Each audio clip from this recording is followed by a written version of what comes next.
నిప్పుంది, కట్టెలు ఉన్నాయి. బలి అర్పించడానికి ఏమి లేదు, ఏమి లేదు ఏమండి, బలి పశువు లేదు. ఇద్దరు బయలుదేరారు కదా, ఇద్దరికీ తెలుసు ఏ సంగతి, బలి పశువు లేదని. అబ్రహాముకు తెలుసు, ఇస్సాకు తెలుసు. కానీ అబ్రహాముకు లేని సందేహం ఇస్సాకు ఎందుకు వచ్చింది? అబ్రహామేమో దేవుని శక్తి వైపు చూస్తున్నాడు. నా కుమారుడి దేవుడు బలి ఇవ్వడు. ఏం చెప్పాడు తన కుమారుడితో? యెహోవాయే బలి పశువును చూచుకుంటాడు. హల్లెలూయా. కానీ ఇస్సాకు కంటి ముందు కనబడుతున్న లేమిని చూస్తున్నాడు. నిప్పుంది, కర్రలు ఉన్నాయి, కానీ దహన బలి పశువేది? ఓహో, దేవుడు పర్వతం మీద సిద్ధపరుస్తాడు. ఇది ఇస్సాకు లేదు.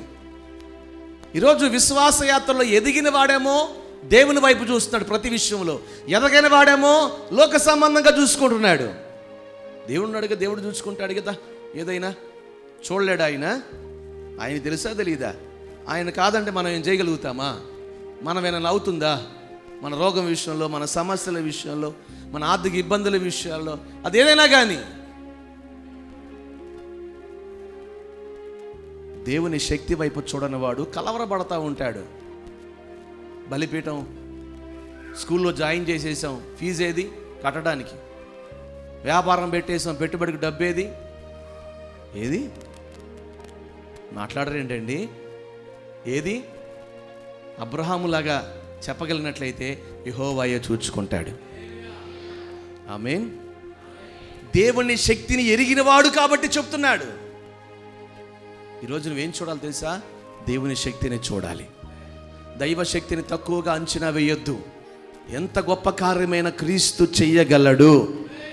యేసుకు అసాధ్యమంటూ ఏది ఈ లోకములో లేనే లేదు. కాబట్టి ప్రతి విషయంలో దేని వైపు చూడాలి మనం? జీవముగల దేవుని శక్తి వైపు చూచుదుముగాక. ఆమేన్.